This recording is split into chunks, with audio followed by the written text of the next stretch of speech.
কাশ্মীরের পেহেলগামে সন্ত্রাসী হামলাকে ঘিরে উত্তেজনা, সংঘাত ও সহিংসতার পর অবশেষে গত শনিবার যুদ্ধবিরতি কার্যকর হয়েছে ভারত পাকিস্তানের মধ্যে। কিন্তু চিরবৈরী দেশ দুটির ডগ ফাইট এখনো চলছেই। হামলার মাধ্যমে যুদ্ধবিরতি লঙ্ঘনের পাল্টাপাল্টি অভিযোগ তো আছেই, চলছে পাল্টাপাল্টি হুমকি ধামকিও।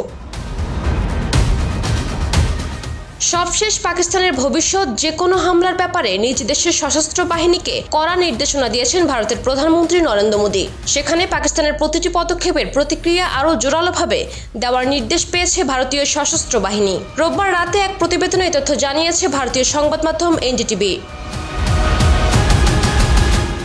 ভারতের সরকারি সূত্রে জানা যায়, মোদী ভারতীয় সেনাবাহিনীকে নির্দেশ দিয়ে বলেছেন, ওহাসে গুলি চালেগি, ইহাসে গোলা চালেগা। অর্থাৎ ওদিক থেকে যদি গুলি চালানো হয় তবে এখান থেকে গোলা ছোড়া হবে। মোদীর এই নির্দেশনাকে একটি মোড় ঘোরানোর সিদ্ধান্ত বলে উল্লেখ করেছে ভারতীয় সূত্রগুলো, বিশেষ করে ভারতের বিমান ঘাঁটিতে পাকিস্তানের হামলার পরিপ্রেক্ষিতে।